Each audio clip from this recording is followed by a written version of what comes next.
السلام علیکم ورحمۃ اللہ وبرکاتہ۔ آج آپ حضرات کی خدمت میں تشخیص کا بہترین مجرب ترین عمل عرض کرتا ہوں۔ مرض خواہ جسمانی ہو یا روحانی، اس کا تشخیص کے ساتھ بڑا گہرا تعلق ہے۔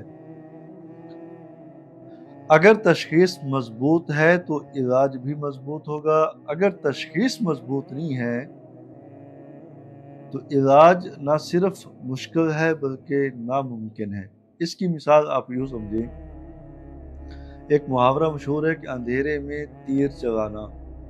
اندھیرے میں اگر آپ کا دشمن کھڑا ہو، آپ کو نظر نہ آ رہا ہو، تو آپ بغیر نشانہ بنائے ایسے تیر پھینکتے رہیں گے، تیر چلاتے رہیں گے، اس کو لگ گیا تو ٹھیک، تکا ہے آپ کا، اگر نہ لگا تو پکا کوئی نشانہ نہیں۔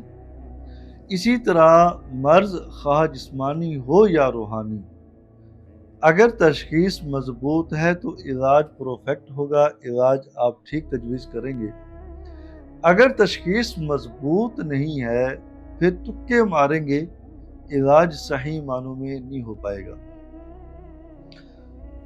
آپ حضرات کی خدمت میں ایک ایسا عمل عرض کرتا ہوں جس سے آپ کو معلوم ہوگا کہ انسان کے جسم کے کس حصے میں جادو ہے۔ یعنی انسان کے 3 حصے ہیں، سر سے لے کر گردن تک، گردن سے لے کر ناف تک، ناف سے لے کر کے پاؤں کے انگوٹھے تک۔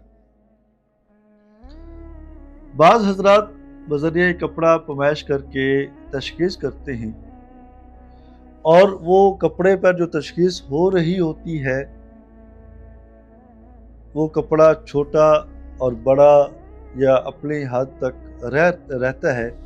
اس سے معلوم ہوتا ہے کہ اس شخص پر جادو ہے، جنات ہے، نظر بد ہے، جسمانی مرض ہے، جو بھی تشخیص ہے وہ صرف ایک حد تک ہے۔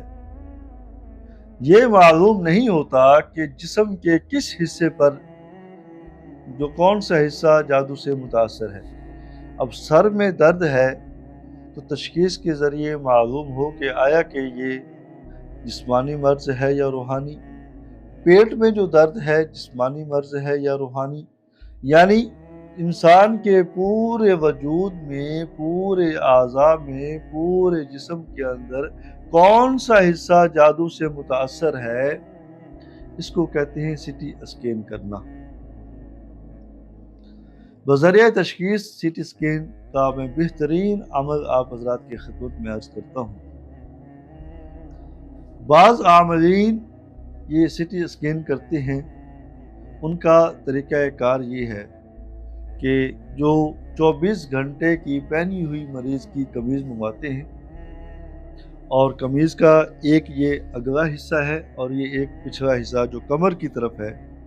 یہ کمر کا جو حصہ ہے قمیض کا، یہ یہاں سے شروع کرتے ہیں، یہاں سے ابتدا ایک حصہ یہ مقرر کیا، اور ان کا تصور یہ ہے کہ یہ سر سے لے کر گردن تک حصہ ہے۔ دوسرا حصہ اتنا مقرر کیا، تصور یہ ہے کہ گردن سے ناف تک حصہ ہے۔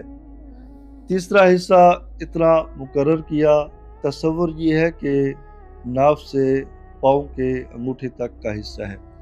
اب یہ 3 حصے مقرر ہو گئے، ایک ابتدا کا حصہ،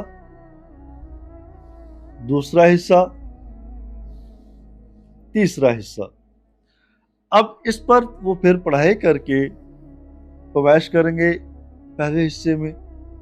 اگر پہلا حصہ کم یا زیادہ ہو گیا ہے تو سر کا مسئلہ ہے، دوسرا حصہ کم زیادہ ہو گیا ہے تو گردن سے ناف تک کا مسئلہ ہے، اور تیسرے حصے پر پمائش کے کم زیادہ ہو گیا تو یہ ناف سے پاؤں کے انگوٹھے تک جادو کا حصہ، جادو سے یہ حصہ متاثر ہے۔